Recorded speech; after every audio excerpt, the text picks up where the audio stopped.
a fan request. Could you maybe do a top 12 annoying villains list at some point in the future? Well, I did say I was going to stay away from the angry stuff. Then again, I did also say that I'd take any request that was sent to me. What the hell? Roll the intro.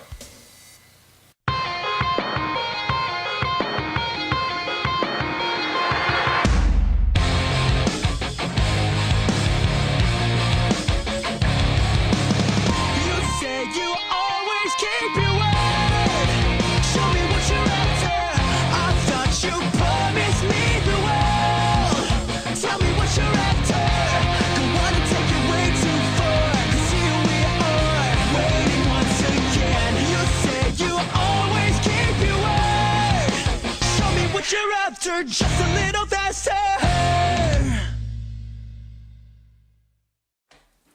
Well, it's that time of year again.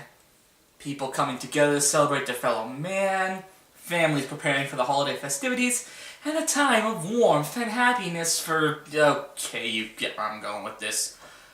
It's time for another top 12 most annoying fictional characters.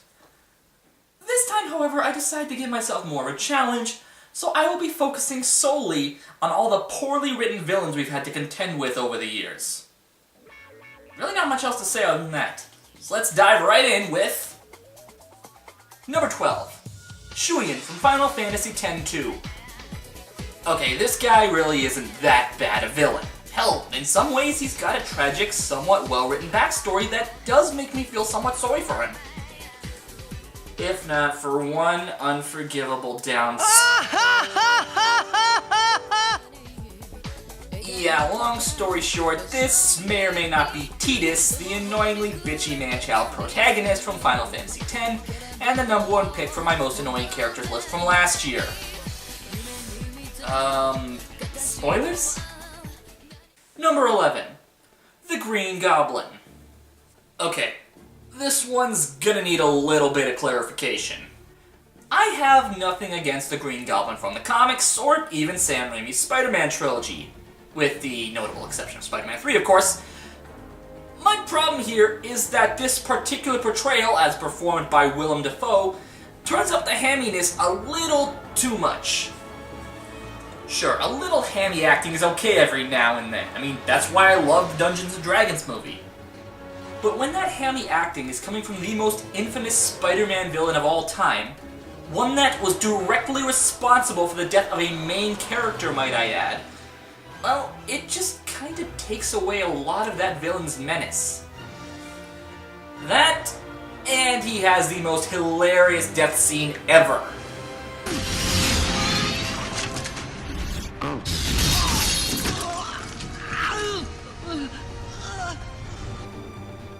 Seriously, you try taking the Green Goblin seriously after that.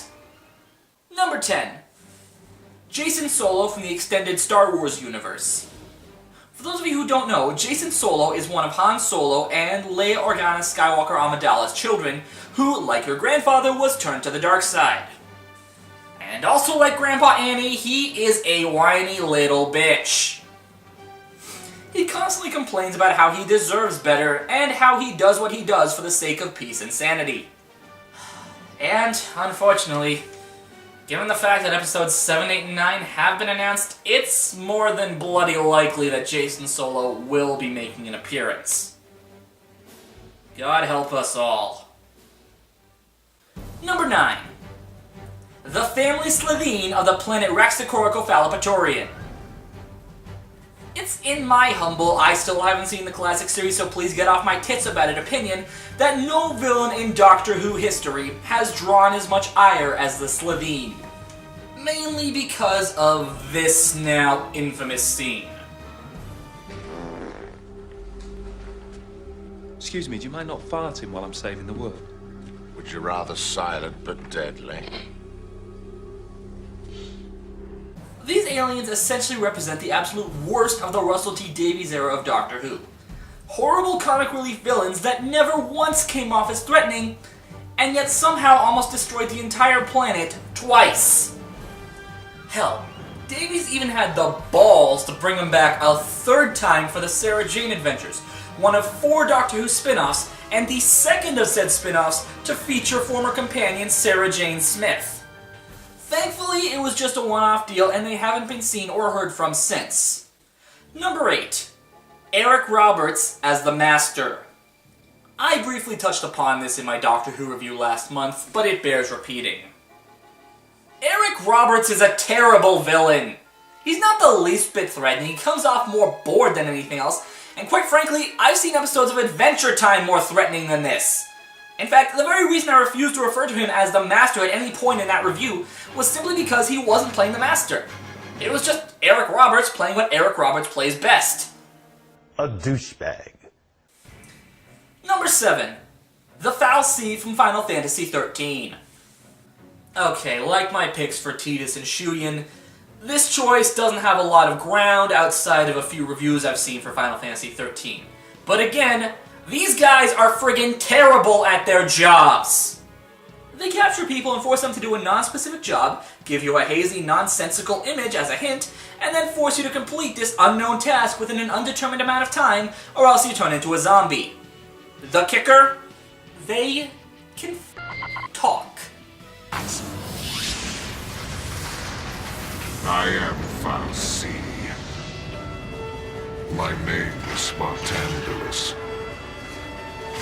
voice of the Sanctum, and Lord Sovereign of the Cocoon fal'Cie.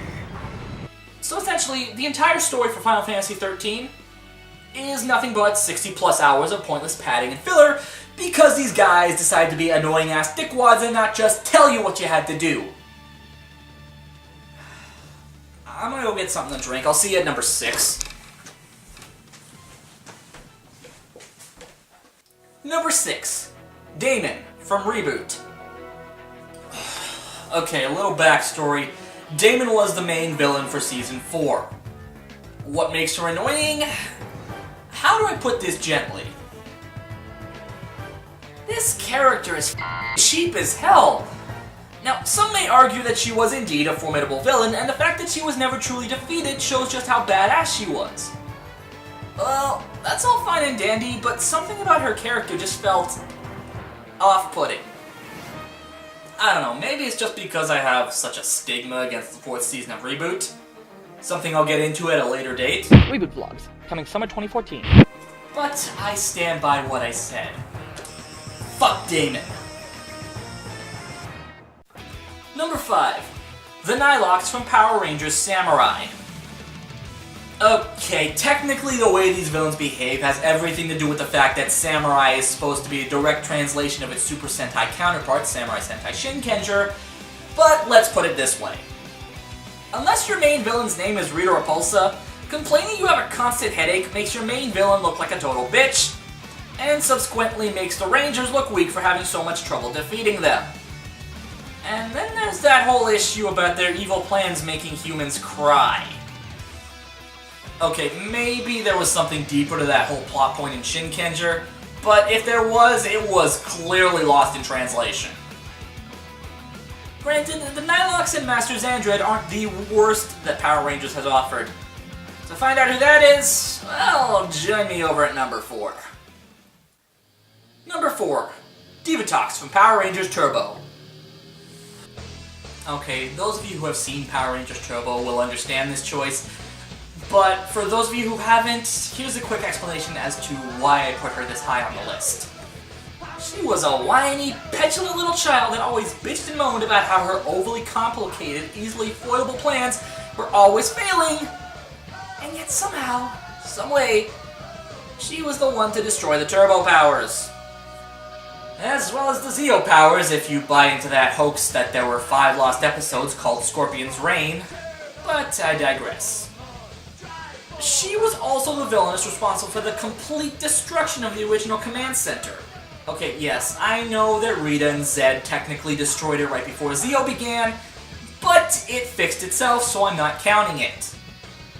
And it's, in my humble opinion, that Divatox was the sole reason Turbo almost led to the cancellation of Power Rangers. Granted, the writing, lack of character growth, and decision to scrap 80% of the team halfway through the season didn't help things, but you get my point. Number 3. Paradox from Yu-Gi-Oh! Bonds Beyond Time. He's a character who decides to go back in time and destroy duel monsters because apparently card games cause the end of the world. I'll say that again. He risks the very fabric of reality to go back in time and destroy something as silly as a children's card game. I really don't think I need to say anything more than that. Number 2. Superboy Prime. Okay, anyone who's ever followed DC Comics, specifically the Countdown to Final Crisis crossover event, will understand why I put this whiny little bitch on the list. But for those of you who have never even touched a comic, here's a quick little backstory. Superboy Prime is a version of Clark Kent that, in the DC multiverse at least, comes from what is supposed to be our universe, or as it's known, Earth Prime. When our universe is destroyed during a big DC crossover event known as Crisis on Infinite Earths, the shock of it drives him mad and eventually leads him to become evil. I'll admit it, the guy had a fantastic setup to turn evil, and could have been one of the most menacing villains in the DC multiverse. Had the execution not been so flawed. When he finally did turn evil, all he ever did was bitch, moan, and spout one-liners like, "I'll kill you to death!" Ugh. But, oh dear God, there is actually a worse villain than Superboy Prime. And he comes from the same damn universe. Sort of. Number 1. Harvest from the recent Teen Titans event, The Culling. Oh dear God, do I have some splain in the duel. Long story short, Harvest has similar motivations as Paradox. And that his motivations are total bullshit. He comes from the future and looks to recruit a team of 5 teenagers with attitude to help stop a non-specific disaster from befalling on the Earth. Unfortunately, he decides to recruit this team by forcing teenagers, both superpowered and non-superpowered, to battle to the death a la the Hunger Games. But that's not even the most annoying part, oh no! It gets worse. On top of having Paradox's motivations, he, like Damon, is ridiculously overpowered and claims to have planned for every single counterattack the Titans had planned for him. I'd say you'd have to read The Culling for yourself to experience the true levels of ball-grating annoyance this character reaches, but I dare not subject all 3 of my audience to that kind of torture. So instead, I recommend you read the Wikipedia summary and save yourself the money it would cost to buy this waste of ink.